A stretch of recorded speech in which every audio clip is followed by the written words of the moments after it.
Hello, my friend. It's good to see you again. Before we start, take a moment to arrive here, not just in body, but in thought.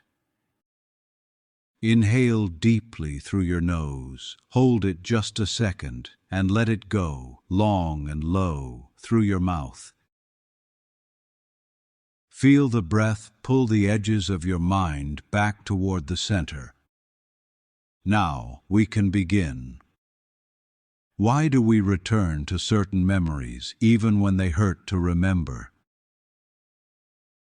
The question sounds simple, but the truth underneath it is tender and layered. Pain is supposed to teach us what to avoid: a sharp edge, a burning stove, the cold. Yet when it comes to memory, we don't stay away from what hurts. We visit it again and again, like a room we can't stop entering even though we know what waits inside. Why do we do that?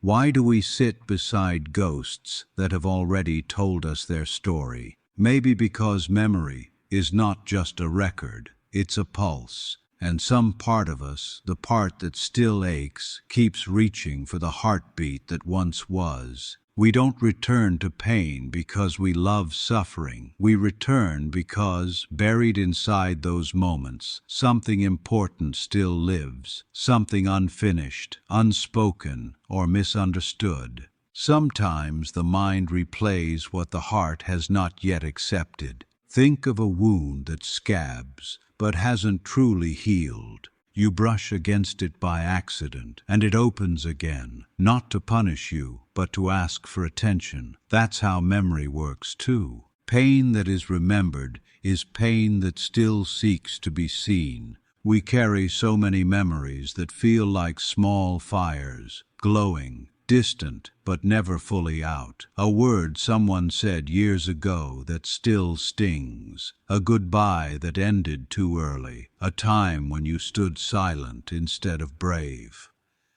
These moments return, not because you're weak, but because part of you still wants to understand what they meant.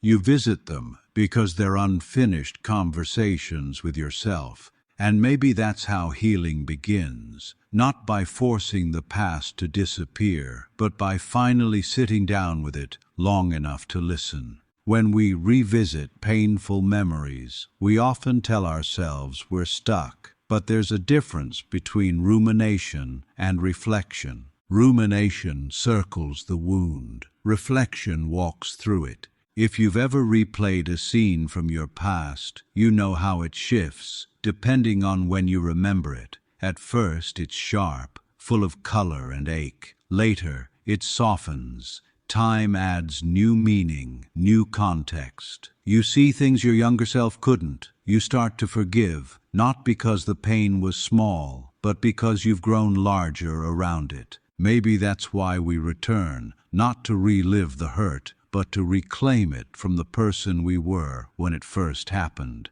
Every time we remember, we rewrite. Memory is not fixed like stone. It's more like clay, reshaped each time we touch it. The remembering self and the remembered self meet and change each other a little. The pain stays, but it loses some of its weight.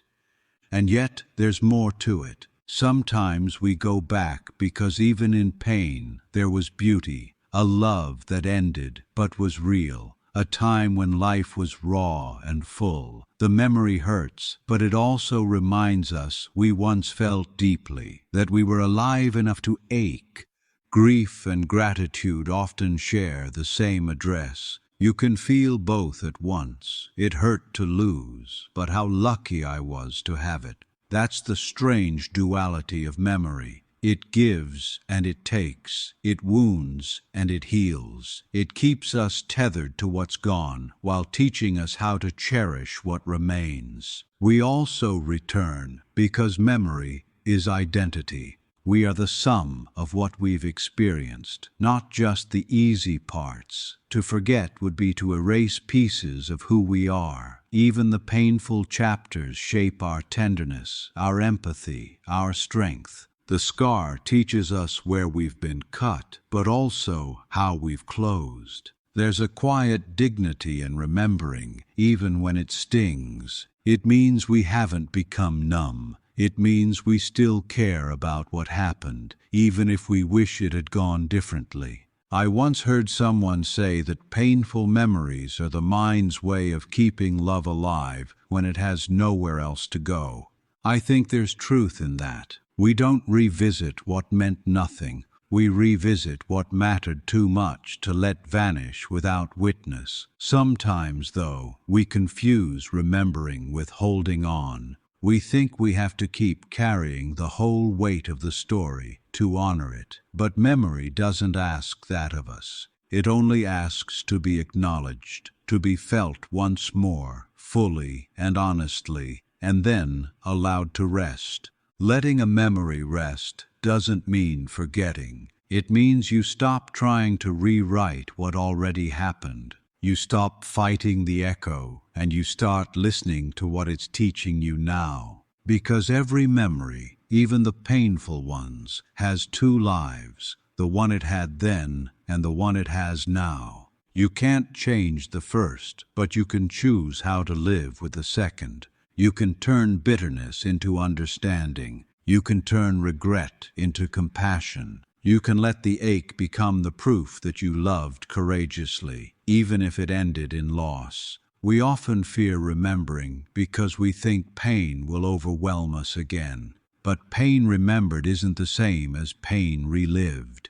It's the shadow of the storm, not the storm itself. It can't hurt you the same way twice unless you resist it. When you sit quietly with a painful memory and simply say, "Yes, that happened," something softens. The memory loses its demand for attention. The heart stops bracing, and in that surrender, peace starts to seep in, quietly, almost imperceptibly. Sometimes we return to memories not to change them, but to thank them, to say, "You were hard, but you shaped me. You hurt me, but you taught me to feel deeply. You broke me, but you showed me how to rebuild." That's how pain becomes wisdom. And one day, you'll notice, the memory that once made you flinch now brings a faint smile. Not because the hurt vanished, but because you can finally see the full picture. The love, the loss, the learning, all folded into one. We are made of our remembering.